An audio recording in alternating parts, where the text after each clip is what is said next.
Está pegando aí o vídeo. Então, pessoal, como é que eu prometi para vocês, eu vou gravar o vídeo para vocês sobre o ciclo menstrual feminino e os métodos contraceptivos. Esse, na verdade, é o último tópico referente ao assunto que a gente está estudando nessa unidade, que é o sistema reprodutor masculino. A gente viu estrutura e função de cada compartimento aí, de cada parte do sistema reprodutor masculino. E também vimos a gametogênese masculina, né, que é a espermatogênese. Aí passamos para o aparelho reprodutor feminino. E aí nós vimos a estrutura interna e externa do aparelho reprodutor feminino, a função de cada órgão, e vimos também a gametogênese feminina, que é a ovulogênese. E é aqui em ovulogênese que eu quero dar o ponto de partida para essa aula sobre o ciclo menstrual feminino, para poder falar com vocês sobre a importância de 4 atores principais que a gente vai discutir aqui nessa aula sobre o ciclo menstrual feminino e também os métodos contraceptivos, tá certo? Então, são esses 4 atores principais que a gente vai discutir e retratar aqui. Quem são esses 4 atores e por que eles estão relacionados ao processo de ovulogênese, que é a gametogênese feminina? Lembrando para vocês, óvulo está se referindo justamente ao óvulo, né, que é o gameta feminino, o ovócito 2, fecundado pelo espermatozoide. A gente já falou, já discutiu sobre isso também. E gênese está se referindo justamente ao processo de formação do óvulo. A gente já discutiu na sala de aula que a gente entende a biologia, a embriologia, né, já comprovou que quando se tem o processo de estimulação das células germinativas, né, naquele indivíduo, naquele feto do sexo feminino, a gente tem então, dentro dessa gravidez, dessa gestação, a partir dos 3 meses, uma maturação, um desenvolvimento germinativo dessas células que ainda não são ovócito primário nem secundário, e aí depois elas vão passar por um processo de maturação, né? Essa maturação ela vai levar ao aumento do número de proteínas nessa célula, então ela cresce, a ovogônia, e depois a ovogônia ela passa pelo processo de meiose e para, né, no diectóteno da fase 1 da meiose. Ela vai parar aí, então, a partir do 7º mês, e a menina, ela vai nascer com todos esses ovócitos primários em estádio, né, estacionado, parado, até que chegue a fase da puberdade, porque é na fase da puberdade que haverá a estimulação desse pequeno folículo, e aqui está a atuação desse primeiro ator para nós. Então eu fiz esse breve resumo aí para a gente cair na ideia de como a ovulogênese está relacionada aos 4 atores do ciclo menstrual feminino. Então, mais uma vez, a ovulogênese ela não começa na puberdade, ela é reiniciada, ela é retomada na puberdade. Ponto. Segundo ponto, em que fase ela é retomada? Ela é retomada lá na prófase 1. A gente viu isso, o diectóteno da fase 1. Beleza. E qual é o ator do corpo da mulher, da menina, na puberdade que vai reiniciar o ciclo da prófase 1, dando início ao próprio ciclo menstrual feminino também? E aí eu vou lembrar para vocês que lá no início da nossa aula a gente estudou sobre a relação direta entre o sistema límbico, né, o sistema relacionado à liberação de neurohormônios, tanto masculino quanto feminino, na maturação e desenvolvimento sexual do menino e também da menina, né? A gente viu aí toda essa relação. E aí, nesse processo, eu falei para vocês que existe uma glândula, que é a glândula mestra do nosso corpo, no eixo hipotálamo-hipófise, e a gente vai aqui chamá-la apenas de adenohipófise. O que é que essa glândula faz? Ela é uma glândula endócrina, porque ela vai liberar substâncias, nesse caso um neurohormônio que vai atuar em outras glândulas, que vai atuar em outras partes do corpo, em especial glândulas. E quando eu falo glândulas, pessoal, eu estou falando do sistema reprodutor masculino e feminino, das nossas gônadas. A gônada masculina, testículo. A gônada feminina, ovário. Então é na gônada feminina que as substâncias, os neurohormônios, esses neurotransmissorezinhos que a adenopófise vai produzir, vai atuar justamente. Então a adenopófise, na fase da puberdade da mulher, ela vai dar um start para produzir esse hormônio que é tão importante para reiniciar, para dar início, para dar continuidade ao processo da prófase da meiose 1, onde o ovócito justamente parou lá nos 7 meses de gestação, quando aquela menina, quando aquela mulher ainda era um feto, mas já do sexo feminino, ok? E que hormônio importante é esse? A gente vai ver que é o hormônio folículo estimulante, ou o chamado FSH, tá certo? Aí essa sigla, ela já tá para nós aí parada no inglês. E aqui na tela, pessoal, eu trouxe para vocês justamente um material, né, um slide, para a gente ter mais ou menos noção e compreender o que está acontecendo.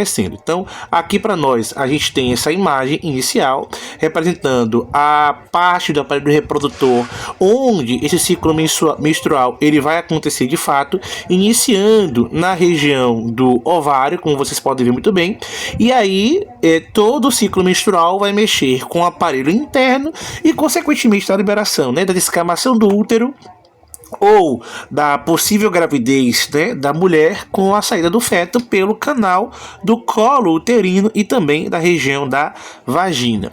Então, onde é que o hormônio folículo estimulante produzido pela adenopófise vai atuar?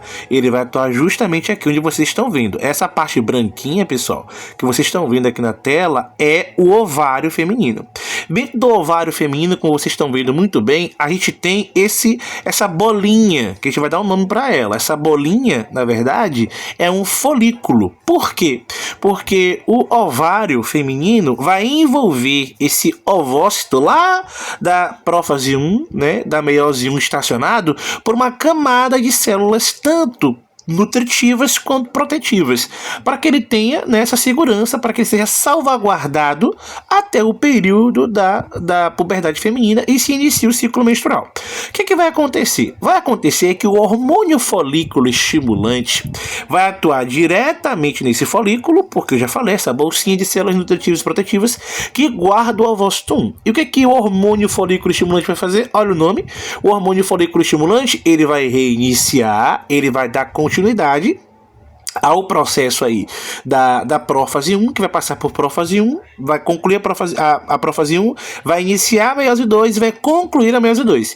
Lembrando que é aqui que a gente tem um evento na meiose 2 do crossing over, que é a troca, né, de informação genética entre os cromossomos, gerando a possibilidade de recombinação genética e formar indivíduos diferentes que vêm de um mesmo indivíduo, tá? Então, por isso que você, sendo filho de seu pai e da sua mãe, tem irmãos com características genéticas diferentes das suas, por conta do crossing over, evento de permutação genética, da recombinação cromossômica que acontece na meiose 2, tá? Desse processo. No caso das mulheres, isso só vai acontecer a partir da maturação do folículo. Quem estimula a maturação do folículo é o hormônio folículo estimulante que veio da adenopófise, né? Até aqui a gente entendeu então esse processo. Simultaneamente, a estimulação do hormônio folículo estimulante, né, que é para o folículo ele se desenvolver para iniciar o processo de liberação, né, vamos imaginar assim, desse folículo, a gente tem, né, a produção do outro hormônio muito importante para esse processo do ciclo menstrual, que é o estrógeno. Aqui a gente tem que entender por que o estrógeno é importante. Pessoal, o estrógeno ele é importante porque o estrógeno ele participa, em especial, do amadurecimento, né, desse folículo, porque o hormônio folículo estimulante ele estimula o ovócito a continuar seu desenvolvimento. O estrógeno ele tem uma participação importante porque o estrógeno ele atua justamente no amadurecimento do próprio folículo. E o estrógeno vai voltar para a hipófise e dizer para ela que ela tem que liberar um hormônio específico que atua diretamente na expulsão desse ovócito secundário. É o hormônio luteinizante. Então, vocês estão percebendo aí a cadência dos processos dentro da liberação desse ovócito secundário. Primeiro, o hormônio folículo estimulante vai estimular o folículo que estava lá na dele, paradinho. Esse folículo estava guardando no ovócito primário. Esse ovócito primário, ele vai ser reiniciado no processo da meiose. Ele termina a prófase 1, conclui as fases da meiose, passa para a meiose 2, realiza o crossing over e libera o ovócito 2, estacionado, né? Beleza. E aí, essa liberação, ela só vai acontecer pela cadência de atuação de mais 2 hormônios. Quem são eles? Primeiro, a gente tem a estimulação pela própria atuação do folículo estimulante da atuação do estrógeno. O estrógeno é um hormônio muito importante porque ele vai ter um papel na maturação do folículo, porque esse folículo, esse espaço onde fica o ovócito, né, primário, esse envolto, essa bolsinha, ele precisa ser maturado também.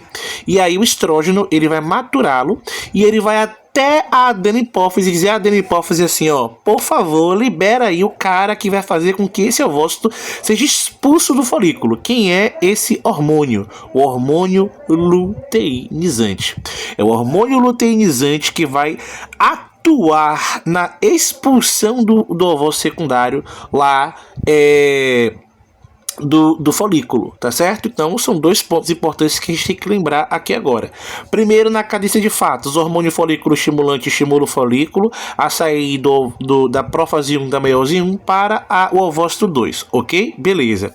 O hormônio folículo estimulante vai fazer com que o próprio ovário produza o estrógeno, e o estrógeno, ele atua justamente no amadurecimento do folículo, porque ele é muito importante para que esse folículo ele tenha atuação no desenvolvimento do ovócito primário e ovócito secundário.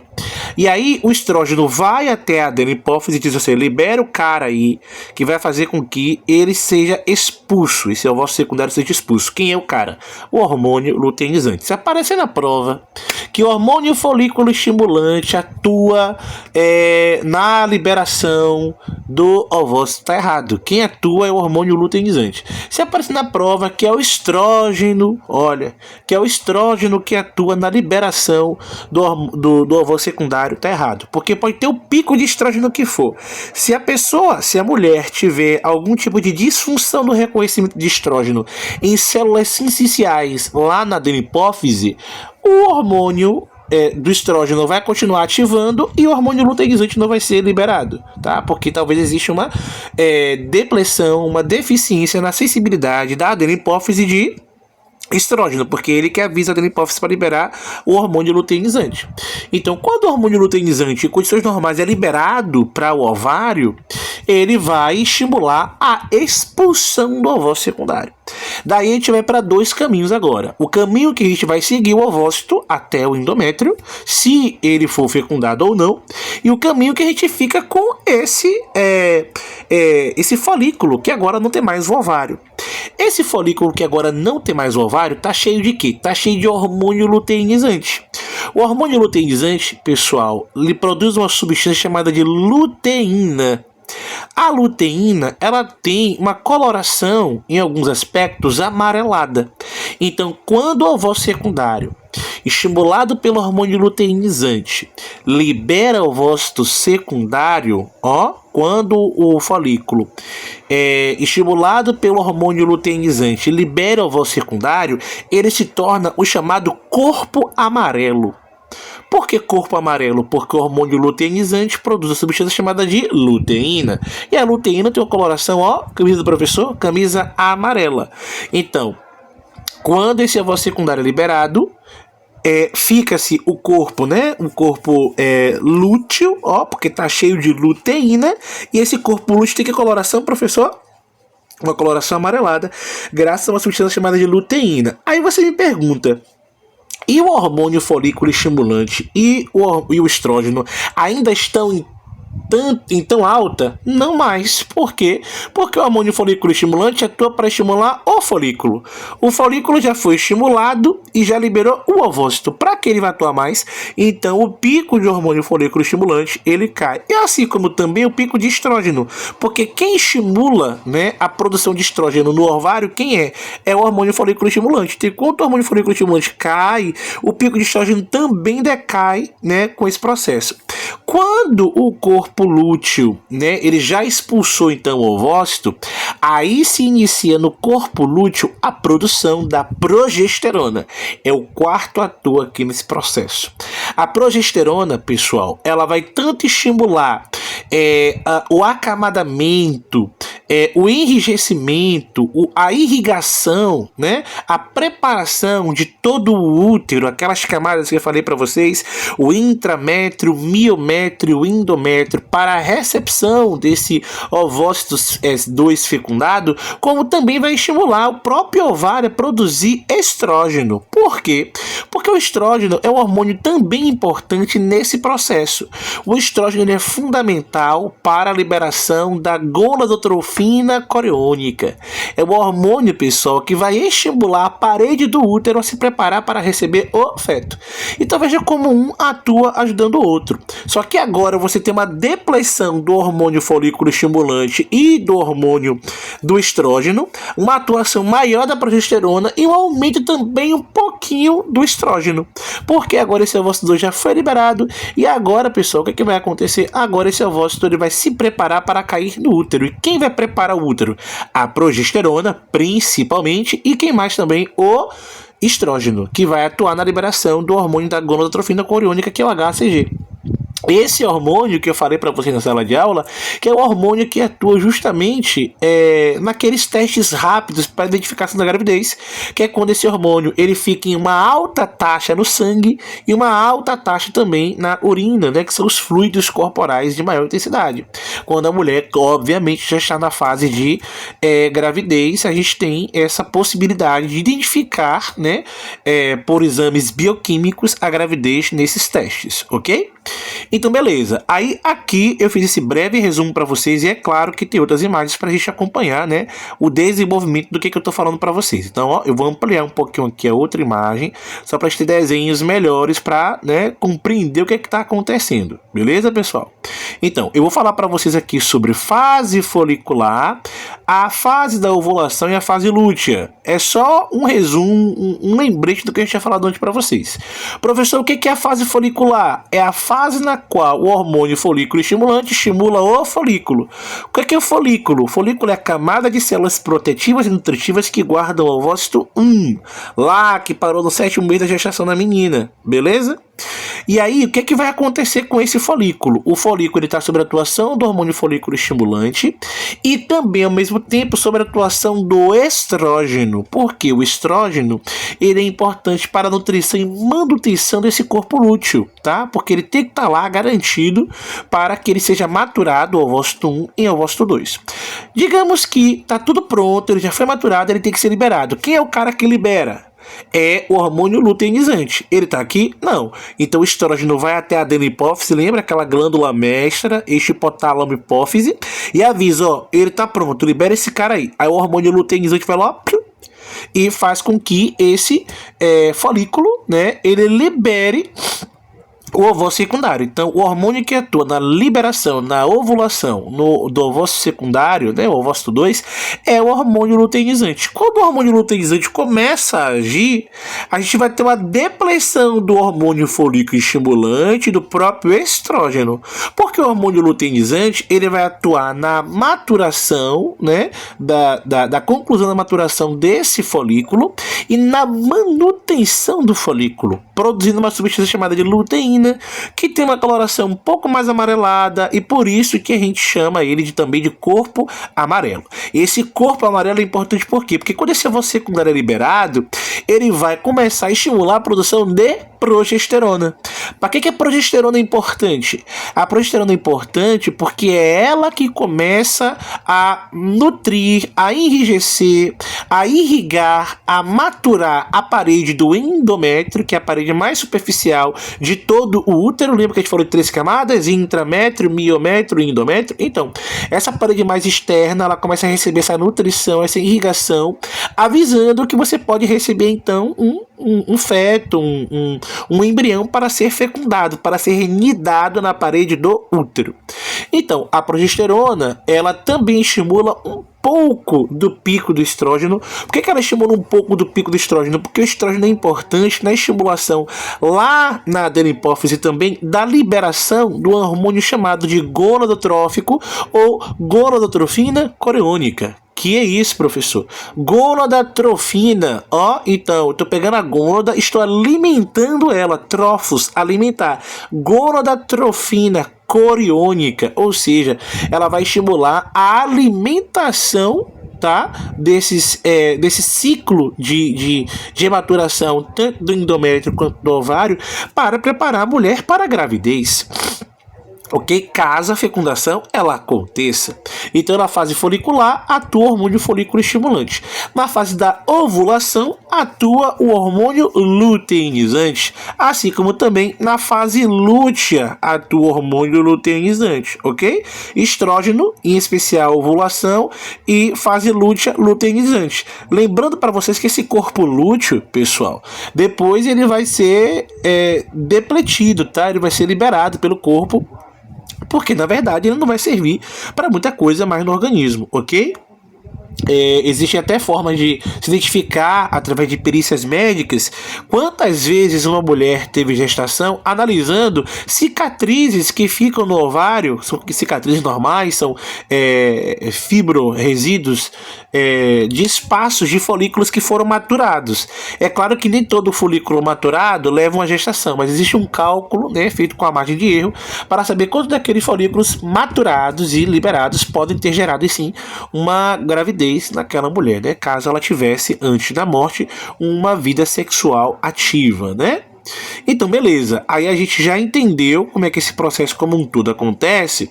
E aqui, pessoal, nessa partezinha do slide, a gente só vê um resuminho a respeito do revestimento do útero, né? Do processo de menstruação.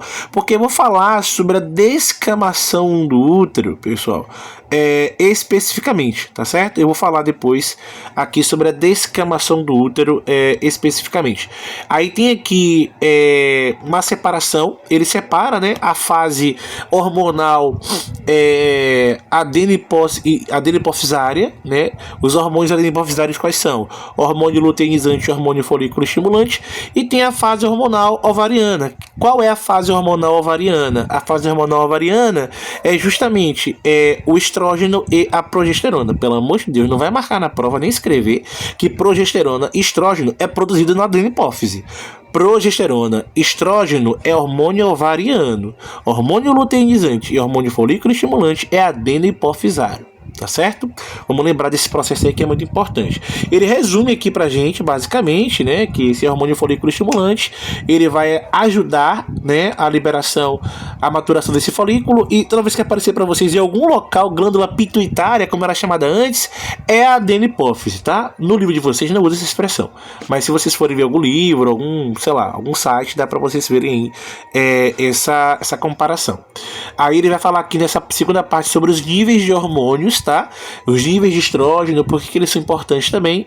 Aí essa fase aqui a gente também já falou, já discutiu, não precisa a gente avançar para cá. Deixa eu pegar outra parte do slide aqui para mostrar uma outra parte para vocês. Só um momento. Cá em cima, perdão. Vamos cá nós. Eu quero falar, eu não sei se eu coloquei essa imagem. Se eu não coloquei, eu falo por aqui mesmo. Eu acho que eu coloquei. Só um momento, viu, pessoal? Eu coloquei a imagem aqui, perdão. Vamos lá. O que é a menstruação, né? O que é especificamente esse processo de descamação da parede uterina? Falamos sobre a atuação de 4 hormônios: o hormônio folículo estimulante na fase sequencial, hormônio folículo estimulante, o estrógeno, hormônio luteinizante, progesterona e estrógeno juntos, tá? Beleza. Digamos que a mulher, ela não fecundou esse ovário secundário, e esse ovário secundário, obviamente, não fecundado, ele vai ser eliminado pelo corpo. Como? Através de fluidos. O principal fluido da menstruação é o fluido da descamação da parede do endométrio. E tá aqui uma observação importante. Algumas pessoas acreditam que toda a parede do útero feminina, acreditem, ela é descamada na menstruação. Pessoal, é uma descamação superficial, tá? É uma descamação do endométrio. É uma descamação dessa parede que iria receber o embrião para enraizá-lo no miométrio e no intramétrio, nessas 3 camadas profundas. Então essa parede superficial, ela estava irrigada com bastante sangue, com bastante nutrientes para receber esse embrião em fase de neurula para já nidar na forma de feto. Só que ele não foi fecundado. Então o corpo, ele para, né, o corpo lúteo especial, ele para de produzir progesterona. Por quê? Porque não vai haver, né, o feto para continuar a vida, a nutrição daquele feto e aquela gestação, que não aconteceu. Então, como isso acontece, então vai parar de irrigar a parede do útero, e essa queda na irrigação, ela vai afrouxar essa parede, e espasmos musculares, espasmos uterinos vão estimular então essa descamação, porque aquela nutrição, aquela rede sanguínea, ela não serve mais. Então ela é liberada, ela é descamada, ela sai, né, aqui na região do colo do útero, obviamente, ela vai passar pela região do canal vaginal e ser eliminada pela mulher durante o período da menstruação. Tá certo? Então, assim, ao contrário do que muitos mitos eles falam, porque a mulher na fase da menstruação, isso, aquilo. É um turbilhão hormonal. Você tem essas fases que eu falei para vocês. A fase folicular, atuando aí o hormônio folículo estimulante e o estrógeno. A fase da ovulação, atuando principalmente o hormônio luteinizante e o estrógeno. A fase pós-ovulação, que é a fase lútea, atuando aí a progesterona e um pouco de estrógeno. Então você tem um pico hormonal muito grande, né, entre os vários hormônios que atuam no corpo feminino.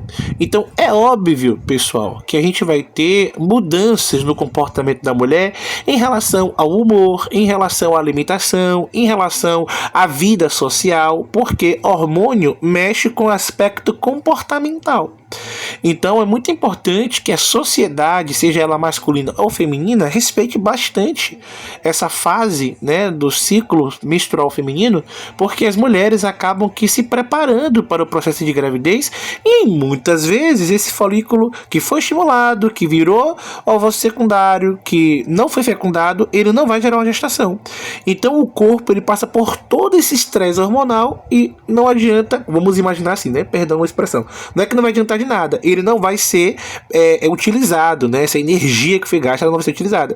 Então essa descamação da parede, ela em alguns momentos, algumas mulheres podem variar de dor de uma para outra, é dolorosa, tá? Essa descamação, e ela conta com dor por quê? Porque vai haver um espasmo no tecido muscular do útero feminino, e esse espasmo, ele é involuntário, então a musculatura lisa que vai contar com essa descamação total, tá certo?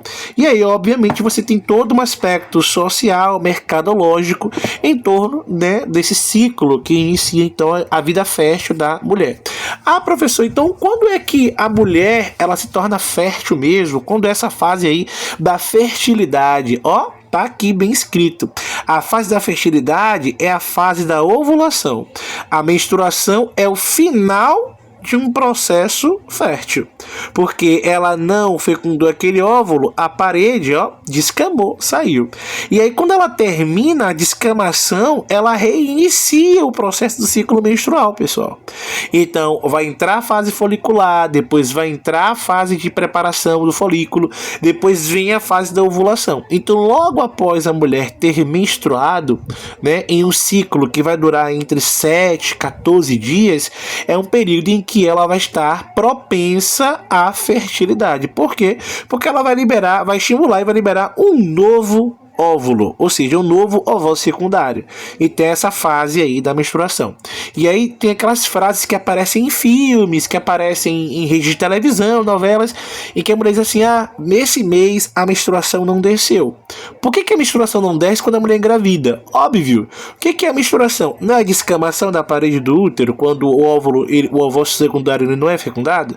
Se esse ovócito foi fecundado, se essa parede do útero que está cheia de vasos sanguíneos, cheia de nutrientes para receber o embrião, ela vai atuar na maturação desse embrião, é óbvio que a parede do útero ela não vai descamar. Então, se ela não descama, ela se mantém firme para nutrir quem? Para nutrir aquele embrião, aquele feto, que vai dar origem, óbvio, a um novo indivíduo, a uma nova pessoa, se do sexo feminino ou do sexo masculino. E aí, até que termine a gravidez, né, que ela libere, que ela faça parte daquela criança, ela não vai, obviamente, entrar em um ciclo menstrual, né, pessoal? Ela não vai estimular folículo. E quem é que vai garantir a continuidade da não liberação do folículo, né? O impedimento, bloqueio da atuação do folículo estimulante é a progesterona. Não é o hormônio responsável por nutrir e garantir o útero preparado para a recepção do feto? Então, se a mulher engravida, é a progesterona que continua em alta durante todo o pico de gravidez. Tem algumas mulheres, pessoal, que entram em processo de aborto espontâneo, porque nessa fase em que a progesterona devia estar atuando, por algum tipo de mecanismo, né, que ainda está estudando, a progesterona ela cai, e aí com a queda da progesterona, ocorre também a queda da nutrição da parede do endométrio. Então, essa parede ela vai descamar e ela pode sofrer um aborto espontâneo nos primeiros dias, aí, nas primeiras semanas do processo de gravidez. Às vezes até, pessoal, a mulher nem sabe estar grávida ainda, né? Pode levar alguns dias ou semanas para ela ter os primeiros sintomas assim, né? Nos picos de comportamento e bioquímicos também. Mas aí quando ela sofre o aborto e aí gera-se o aborto espontâneo, né? E aí gera-se muita dor, muito incômodo, né? Ou às vezes não é nem com muita dor ou incômodo, ela percebe que existe uma consistência, uma descamação diferente daquela menstruação, que não vem do período certo, não era para ser menstruação, ela não entendeu porque atrasou, enfim, né? É uma descamação confusa, aí vai até o médico diz, ó, aconteceu aqui um aborto espontâneo, e quando se vai investigar, possa ser porque na fase que a progesterona devia estar atuando em veemência, a progesterona ela não atua por algum tipo de questão ou fator genético que a mulher tenha.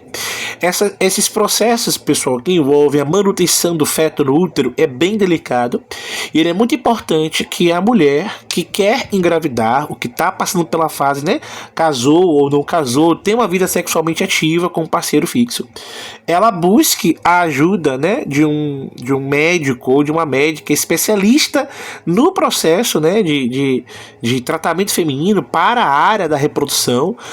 Geralmente um médica obstetra, mas também, óbvio, sim, uma ginecologista que vai atuar bem nessa fase pré-engravidez, para poder saber, né, como é que tá os picos hormonais, né, a produção tudo direitinho, para não ter surpresas durante o processo de gestação e também frustrações. Tá certo? Que isso gera também frustrações quando não consegue engravidar, quando se quer engravidar e não consegue engravidar, beleza? Vamos falar agora então, entendendo o que foi que aconteceu aí no ciclo menstrual feminino, o que são os métodos contraceptivos. Olha o que a palavra já diz. A expressão fala método contraceptivo. Um método contraceptivo, pessoal, nada mais é do que tentar evitar o processo da concepção. A concepção é justamente o que a gente pode chamar de fecundação. É quando o ovócito secundário ele encontra o espermatozoide e aí você tem o início de todo o processo da fecundação. Antes de falar de métodos contraceptivos, deixa eu só vir para cá para essa imagem que eu não tinha falado antes. Não, aqui eu falei, não foi para vocês? Estrógeno é fase folicular, né? Eu tinha falado para vocês porque é ele que vai estimular a liberação do hormônio luteinizante na adenopófise para estimular a liberação do ovócito secundário. Progesterona, fase lútea, como eu falei para vocês, o ovócito secundário sai, o corpo lúteo produz a progesterona e essa progesterona vai atuar na preparação do útero para a recepção do feto, né? Do bebê. vamos para cá. É porque essa fasezinha aqui que eu não mostrei para vocês na imagem tem todo um estudo da embriologia, pessoal, para a gente entender o que é esse feto, essa célula, né, que vai dar origem à própria vida, por assim dizer. Olha, nessa imagenzinha que está aqui, ó, que eu vou ampliar para vocês que vocês consigam ver, a gente está vendo aqui em primeiro estágio a própria fertilização. Tá? Então, essa fertilização, como vocês estão vendo, a gente tem aqui no estágio 1 o espermatozoide fecundou aqui o óvulo. Aí eu falei para vocês sobre a zona pelúcida e a corona radiata. O que é a zona pelúcida? Zona pelúcida porque existem especializações de membrana onde esse ovócito ele vai aumentar a superfície de contato justamente para que haja uma aproximação maior, um quimiotactismo entre o acrossomo do espermatozoide e o ovócito secundário, tá? Que ainda não é óvulo. Óvulo é quando ele é fecundado. E a corona radiata, como eu falei para vocês, é essa zona de proteção, porque quando o espermatozoide ele consegue adentrar no ovócito secundário, ele se torna um óvulo, termina então toda a meiose nesse processo de fecundação, é que a gente vai ter a formação da corona radiata em sua essência mesmo, para impedir que outros espermatozoides consigam entrar. Então, a imagem que vocês poderiam ver se conseguissem assistir seria essa: um espermatozoide lá dentro do ovócito secundário, que agora já é óvulo porque fecundou, e os outros tentando entrar, mas não conseguem porque houve um bloqueio quimiotático, não conseguem entrar. Na primeira fase de divisão, a gente já tem a formação de um zigoto, que aqui a célula é 2N, lembra que a gente falou sobre isso? Aqui a célula é 2N, aqui a célula é 2N, aqui ainda é N, tá? Porque não misturou núcleo com núcleo, aqui já é 2N. Esse zigoto passa por um processo de mitose, ou seja, divisões, onde ele vai se dividir em milhões de pedaços. Pessoal, estou usando uma linguagem para que vocês entendam, tá? Isso aqui é mitose, divisão celular, que a gente já aprendeu antes. Mitose é uma célula se transformar nela mesma várias vezes em sucessivas divisões. É o que acontece, por exemplo, para o seu osso crescer, para o seu músculo crescer, né, e todo o processo do seu corpo, a não ser o processo reprodutivo, para os homens espermatogênese, para a mulher ovulogênese, tudo que acontece no seu corpo é por mitose. Beleza? Então, esse zigoto ele sofre clivagem e se torna uma mórula. A mórula ela se torna um blasto, tá? Um blastócito ou uma blástula, a gente pode assim dizer. A primeira parte que nasce do seu corpo é um tecido embrionário digestivo, por isso que o nome é blástula, tá? Aí depois a blástula ela vai se tornar uma gástrula, vou mostrar para vocês aqui embaixo, tá? A gástrula ela se torna da gástrula ela se torna uma neurula, e da neurula ela vai se tornar um feto propriamente dita.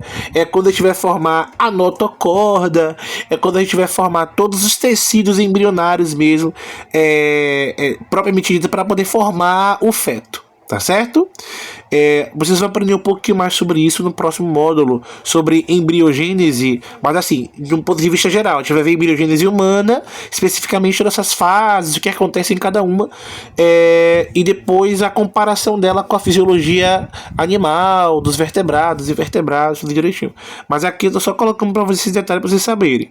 E nessa outra imagem aqui, caso vocês queiram ver, ó, eles colocam sempre um calendáriozinho, porque antes, né, de se ter todo o aparato técnico-científico, muitas mulheres seguiam esse método que vocês estão vendo aqui, que é o método da tabelinha, para saber quando é que era possível mesmo engravidar, quando as mulheres queriam engravidar bastante. A menstruação, pessoal, é a descamação. Mas o que antecede e sucede a menstruação são as fases hormonais que a gente já estudou e que a gente já viu também, tá certo?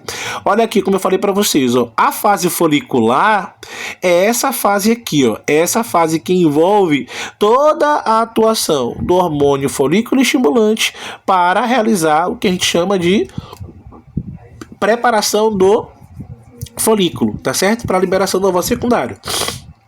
A fase folicular, vamos imaginar que ela já aconteceu, tá? E esse ovário secundário ele foi liberado por quem? Pelo hormônio luteinizante. E quando esse ovário secundário é liberado, aí você tem a liberação do óvulo. Aí é o período fértil. Esse período fértil, ele vai durar, ele pode durar em algumas mulheres um período de 5 dias, 7 dias no mês, onde ela vai estar fértil, porque esse ovócito ele pode encontrar espermatozoide quando ela tiver relações naquele período. Não teve relação naquele período, aí entra em processo o quê? O corpo, a fase lútea. Essa fase lútea é a fase na qual a progesterona, que iria preparar o útero, né, para receber então esse feto, né, esse embrião, ela não vai preparar mais. Aí o que vai acontecer com o útero? Ele vai descamar, e essa descamação vai ser justamente a menstruação. Então esse ciclo aqui, ó, como vocês estão vendo aqui no desenho, ele acontece constantemente, tá certo? Foi o que a gente estudou aqui em toda a análise, e tô só terminando aqui para vocês verem. Vamos voltar então na parte de métodos contraceptivos, tá? Então, a gente falou na sala de aula, naquela parte ali que eu estava falando sobre a prova, quais são os principais métodos contraceptivos que a gente tem? A palavra contraceptivo, ela é, obviamente, intuitiva. Contracepção é não ter concepção. Professor, o que seria não ter concepção? É não ter a fecundação. Alguns acreditavam antigamente que o método contraceptivo ele iria impedir a relação sexual. Pessoal, o que impede a relação sexual é, primeiro, a vontade de quem realizaria, o homem e a mulher. Pronto, o homem não quer, a mulher não quer, não vai ter relação sexual, tá? Beleza? Ou distanciamento. Tanto o homem quanto a mulher querem ter relação, mas estão longe um do outro. Beleza. Mas nenhum método contraceptivo que impediria o espermatozoide de encontrar o óvulo é um método de castidade. Está falando aí sobre não ter relações sexuais, não haver penetração do pênis na vagina feminina. Não estamos falando disso. Estamos falando sobre método contraceptivo. É um método de impedir que aquela célulazinha masculina ejaculada pelo pênis, o espermatozoide, ela encontre o ovócito secundário, né? Então, quais são os métodos que a gente usa para isso não acontecer? Quando não se quer uma gravidez durante ou após o período fértil ou da relação sexual. Então, eu falei sobre métodos que são hormonais e métodos que são mecânicos. Quais são os principais métodos mecânicos que a gente tem? Aí, os mecânicos podem ser divididos em cirúrgicos, não cirúrgicos, tá? Mas aqui a gente vai colocá-los só como mecânicos. Deixa eu só pegar na imagem aqui que fica um pouco mais visual para vocês. Na imagem que vocês podem achar no livro ou na internet também, é possível ver que existem métodos que são mecânicos que impedem, por exemplo, o contato entre o espermatozoide e o óvulo. Quais são esses? O primeiro e o mais clássico de todos é o que envolve o revestimento do pênis ou o recobrimento do canal vaginal. No caso da mulher, a camisinha feminina, esse recobrimento ele é colocado na região vaginal, não é no útero, não é no colo do útero, na região vaginal. E aí quando acontece a relação sexual, e se acontecer a ejaculação na vagina, esse espermatozoide não encontrará o ovócito secundário, tá? No caso do homem, o preservativo ele deverá recobrir, né, o pênis, e aí quando houver, e se houver, né, a relação sexual e a ejaculação, esse espermatozoide também ele não encontrará o óvulo, tá? Então, esses são os principais métodos envolvendo o recobrimento, né, ou o preenchimento do canal vaginal com a camisinha feminina e o recobrimento do pênis com a camisinha masculina. Agora, pessoal, a gente tem métodos que são cirúrgicos. Mecânico também, cirúrgico também. Que métodos são esses? Para o lado feminino, nós temos um processo chamado de laqueadura. A laqueadura, o que ela é? É você pegar o canal da tuba uterina. Vou pegar a imagem aqui para vocês. Só um momento. Você pegar o canal da tuba uterina, o canal da tuba uterina, e esse canal da tuba uterina, ele vai ser cortado, tá? Ele vai ser desligado, ou ele pode ser simplesmente colabado. Você pega um pedaço aqui, ó, da tuba uterina um com o outro, colabam um no outro, impedindo que o ovócito secundário chegue até o espermatozoide. Se acontecer ejaculação na vagina, esse espermatozoide se encaminhar até a tuba uterina, ele não vai encontrar com o ovócito secundário, então não vai haver a fecundação. Então é um método mecânico cirúrgico, impedindo que o ovócito secundário encontre o espermatozoide. Um outro método mecânico cirúrgico que envolve agora não só a mulher, mas também o homem, é a vasectomia. Aqui eu não tenho imagens de vasectomia, se eu não me engano, nesse slide aqui a gente não tem imagem, mas a vasectomia é simples. Lembra daquilo que estudou sobre o aparelho do sistema reprodutor masculino?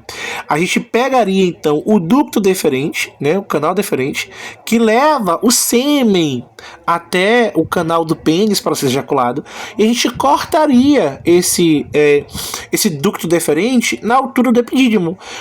No epidídimo, que acontece então esse armazenamento, essa produção de espermatozoide para liberá-los para a vesícula seminal, glândula bulbouretral, próstata e depois da ejaculação. Então, a gente vai pegar esse ducto deferente e vai fazer uma cisão nele, ó, cortou. Então o homem vai continuar a produzir espermatozoide? Sim, professor, o homem continua, beleza? No caso da mulher, a laqueadura, a mulher continua ovulando? Sim, professor, continua. Então os métodos contraceptivos mecânicos não interferem na gametogênese feminina nem masculina. Ponto importante, porque pode ser cobrado em prova. Saber de vocês se os métodos contraceptivos mecânicos, cirúrgicos ou não cirúrgicos, eles envolvem casos de infertilidade. A mulher continua fértil, o homem continua fértil. O que foi que aconteceu? Eles fizeram um procedimento cirúrgico de contracepção, ou através de um recobrimento, no caso do homem, camisinha masculina, no caso da mulher, camisinha feminina, preservativo. Esse ovócito não vai encontrar com esse espermatozoide, mas eles ou elas são férteis? Sim, eu tô falando só de contracepção, para vocês não entenderem errado, beleza? E os métodos contraceptivos hormonais. Tem um outro aqui, pessoal, que eu vou só citar ele, porque não é tão importante, né, para a fase de vocês saber sobre isso. É sobre os métodos contraceptivos que envolvem, no caso da mulher, a colocação do DIU. O DIU é isso aqui, pessoal, ó. O DIU, ele vai ser colocado nessa região aqui, ó. E o DIU, ele vai impedir essa aproximação, óbvio, com o processo de ejaculação entre o óvulo e o espermatozoide, porque ele vai fazer um bloqueio mecânico. E nós estamos falando sobre isso, de bloqueio mecânico. Então, como ele faz um bloqueio mecânico, aí a gente não vai ter, então, essa aproximação, tá certo? O DIU. Tem alguns detalhes sobre o DIU que não envolvem, né, assim, especificamente a aula, mas é bom vocês saberem que existe um DIU. Os hormonais. O que são os hormonais, professor? Quais são os principais hormônios que atuam no processo do ciclo menstrual feminino? Veja aqui agora, meninas, que só as meninas são afetadas, né? Nesse caso aqui, só as meninas são afetadas, porque o homem não tem contraceptivo hormonal, a mulher tem, até mesmo porque o homem funciona na produção de espermatozoides, né, de uma forma diferente do que as mulheres. Mas no caso, o que a mulher toma? Ela toma uma pílula, ela toma um medicamento, ou uma injeção, ou uma fita epidérmica, né, para liberação subcutânea do próprio contraceptivo hormonal. E aí eu perguntei, quais são os 4 contraceptivos que a mulher, 4 hormônios, perdão, que a mulher lidar durante o mês, né, durante a fase menstrual? Nós temos primeiro o hormônio folículo estimulante, o hormônio estrógeno ovariano, depois o hormônio adenohipofisário luteinizante e a progesterona. Aí eu pergunto para vocês, se houver algum tipo de interferência nesses hormônios, vai acontecer, por assim dizer, a liberação do óvulo? Não. Vai acontecer a preparação da camada do útero para a recepção do óvulo fecundado? Não. Então existe uma grande eficácia nos métodos hormonais. Por quê, professor? Porque as pílulas, as injeções, os adesivos, elas são necessariamente eficazes por atuar na fonte do processo de gestação feminina, que é justamente a liberação, né, a fertilidade pela liberação do próprio ovário secundário. Ou ela realiza, né, um ultra retardamento, quase que bloqueio da liberação desse ovócito, ou ela retarda bastante a liberação do ovócito. Como é que ela vai retardar? Quem liberou o ovócito tem o hormônio luteinizante, então a mulher ela pode tomar uma pílula, e essa pílula, essa injeção, essa fitinha, ela atua justamente avisando a adenopófise de que já tem hormônio luteinizante, mas não tem hormônio luteinizante nenhum. É como se estivesse enganando esse sistema límbico, essa adenopófise, essa glândula pituitária, para ela achar que tem, mas não tem. Ou até que ela libere esse hormônio folículo estimulante e o hormônio luteinizante antes de ter o próprio ovócito pronto, e quem vai sair é o ovócito primário. Esse ovócito primário ele não tem função fecundativa, ele não fecunda, ele não tem processo de fecundação para a formação do embrião, e a mulher ela pode ter relações, né? Pode haver então a chegada do sêmen, né, do espermatozoide, que não vai haver fecundação nesse processo. E qual que é o problema? Aí vem um detalhe associado a esse método contraceptivo hormonal. O problema associado a isso, alunos, é que existe uma fonte, né, desses hormônios, que é a fonte esteroidal, e todo medicamento de fonte esteroidal, ele cursa fisiologicamente a longo prazo com dois fenômenos muito importantes no corpo humano. Primeiro, que é a contenção e a liberação de líquido. Então é perceptível após o casamento que algumas mulheres, quando iniciam a vida sexualmente ativa, que usam métodos contraceptivos hormonais, como pílulas e injeções adesivas, elas começam a acumular mais líquidos. Elas parecem ter engordado, mas elas não engordaram. Elas estão acumulando mais líquido, porque existe uma atuação desse hormônio esteroidal em outro hormônio importante do corpo humano, que é o hormônio antidiurético, é o ADH. Esse ADH, pessoal, ele é importante porque ele bloqueia a sua perda de líquido. Antidiurético, antidiurese. Então, se ele atua mais no corpo, você perde menos líquido e você acumula mais no seu interstício, ou seja, entre os órgãos, né, os tecidos, você fica mais edemaciado, tá certo? E qual o problema desse edemaciamento? Você aumenta a pressão oncótica sanguínea, e esse aumento da pressão oncótica sanguínea facilita a formação de cascatas de coagulação e a formação de trombos. Então, muitas mulheres que desenvolveram ao longo dos anos trombose, em algumas pesquisas foi confirmado que foi por conta do uso de contraceptivos hormonais. Não sou eu que estou dizendo, porque eu não sou pesquisador, estou reproduzindo o conhecimento de pesquisadores. Mais de 70% deles afirmaram: cuidado com o uso de contraceptivos hormonais. Por quê? Porque eles cursam com trombose e eventos de edemaciamento, né? E em outros ciclos hormonais, no caso do corpo feminino. E o homem tá como? De boa, porque ele tá tranquilo, tem a parceira dele, a esposa dele, seja lá quem for, e ele tem relações normais, não utiliza preservativo, né? Camisinha nela também, mas garante a não fertilização, o que vai impedir uma gravidez indesejada. Agora, todo método contraceptivo é 100% eficaz? Não. Professor, mas e a laqueadura e a vasectomia? Acredite, eu nunca fiz uma vasectomia, porque eu não sou médico, né? E nem em mim mesmo. E nunca vi nenhum adulto homem que tenha feito vasectomia que diga que depois teve filho. Nunca vi. Mas a ciência afirma que não é 100% válido que a vasectomia impede o homem de ter filho. Nem a laqueadura impede a mulher de ter filho. Não é 100% válido, tá? Então, assim, é 99,9999? Mas não é 100%. Beleza? Então, assim, de tudo, no geral, acho que eu consegui abordar todos os fatores para vocês, tá certo? Eu não vou cobrar sobre vantagens e desvantagens, é só uma discussão geral. Só quero que vocês entendam qual o mecanismo de cada um, se é mecânico, cirúrgico ou não. Falamos de preservativo feminino e masculino, falamos sobre vasectomia e laqueadura, falamos sobre o DIU, né? sucintamente. Falando sobre os hormonais, importante lembrar, atuam onde? Na mulher ou no homem? Na mulher. Por quê? Porque ele vai atuar influenciando o ciclo menstrual feminino, que precisa do equilíbrio de quem? Dos 4 hormônios. O hormônio folículo estimulante vem, estimula a produção de estrógeno. O estrógeno vai estimular a maturação do próprio corpo lúteo. O corpo lúteo, o estrógeno vai até a adenipófise e estimula o corpo lúteo a adenipófise a liberar o hormônio luteinizante. É o hormônio luteinizante que libera o ovócito. Aí fica lá aquele corpo lúteo. Com o quê? Com o excesso de luteína produzida pelo hormônio luteinizante para expulsar o ovócito secundário.